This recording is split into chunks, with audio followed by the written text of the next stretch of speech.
Polisi menetapkan pengemudi bus Transputra Fajar, Sadira, menjadi tersangka dalam kasus kecelakaan lalu lintas yang menewaskan 11 orang di Ciater, Subang, Jawa Barat. Tersangka diduga mengetahui kondisi rem bus yang rusak dan mencoba untuk diperbaiki. Ditlantas Polda Jawa Barat dan Polres Subang telah melakukan pemeriksaan 13 orang saksi serta hasil pendalaman dalam kasus kecelakaan bus Transputra Fajar. Kecelakaan itu menewaskan 11 orang, 9 diantaranya merupakan siswa SMK Lingga Kencana Depok, seorang guru dan seorang warga lokal. Terungkap penyebab kecelakaan karena sopir gagal melakukan pengereman. Tidak ada jejak rem sepanjang jalan hingga titik bus terguling. Ada pula kerusakan dalam sistem pengereman dan pelanggaran ujikir kendaraan. Berdasarkan keterangan saksi, baik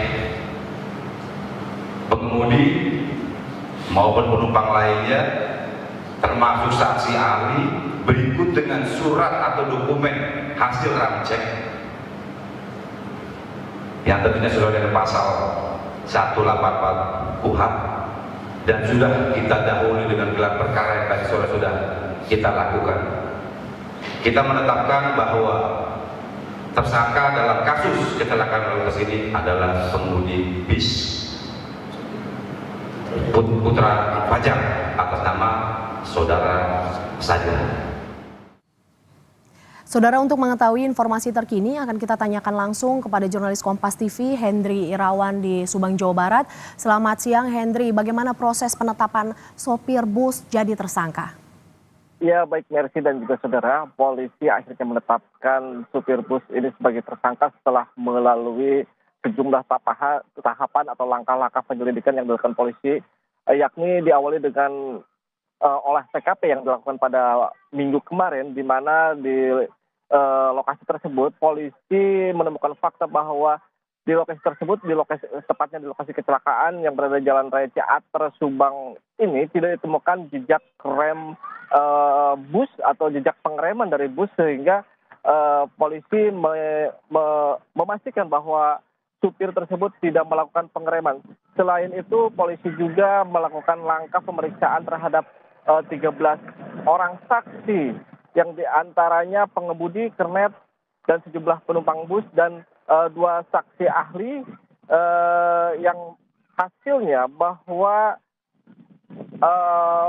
bis tersebut 2 kali diperbaiki, yakni di wilayah Tangkuban Parahu saat berwisata ke Tangkuban Parahu, dan di lokasi itu supir bus meminta pihak montir untuk memperbaiki mengencangkan rem agar lebih tidak terlalu dalam atau agak keras.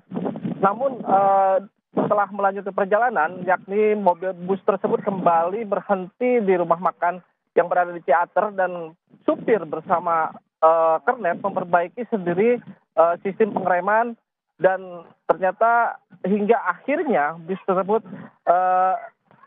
mengalami kecelakaan.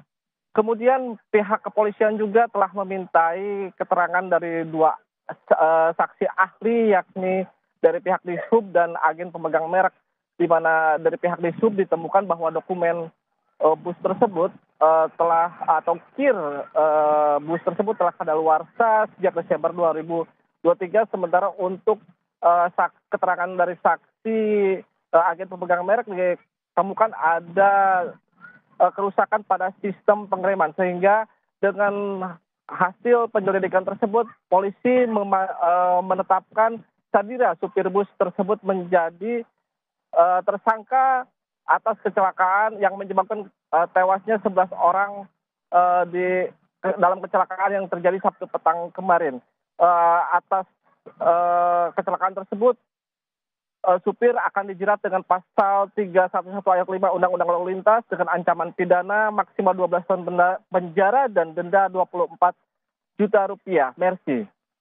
Ada pelanggaran ujikir, selain itu apalagi temuan lain dari penyelidikan dan bagaimana kemungkinan adanya tersangka baru, Hendry? Ya, dari fakta-fakta yang didapatkan pihak kepolisian, ada yang dilakukan dengan ketika melakukan pemeriksaan bis oleh pihak Dishub dan juga agen pemegang merek, bahwa di bus tersebut ada ditemukan air dan oli di tabung kompresor angin, padahal seharusnya di tempat tersebut hanya untuk udara untuk sistem pengereman. Selain itu, oli yang ditemukan pada mesin bus tersebut sudah keruh dan sudah dipastikan oli tersebut sudah lama diganti. Dan ditemukan juga kandungan air di atas 4% atau di atas ambang maksimal dalam minyak rem. Selain itu, dalam pemeriksaan untuk kondisi kanvas rem cukup kecil, yang dimana standarnya 0,45 mm, faktanya di lapangan ditemukan bahwa hanya ada 3 mm untuk celakan pas rem ini. Juga terjadi kebocoran pada sistem pengereman hingga kinerja atau fungsi rem nyaris tidak berfungsi. Selain itu juga ditemukan dokumen kir yang sudah kadaluarsa dan bus tersebut keluaran tahun 2006 dan rangka bus sudah mengalami perubahan sehingga polisi pun memastikan bahwa akan ada tersangka lain dengan fakta-fakta yang ditemukan dari hasil penyelidikan tersebut. Namun polisi pun belum memastikan siapa tersangka yang akan tersangka baru yang akan ditetapkan oleh pihak kepolisian, tapi dalam waktu dekat setelah selesai penyelidikan dan bukti-bukti cukup, maka polisi segera akan kembali mengumumkan tersangka baru tersebut. Mercy. Kecelakaan bus rombongan pelajar, sopir jadi tersangka. Terima kasih jurnalis Kompas TV Hendri Irawan yang melaporkan langsung dari Subang, Jawa Barat.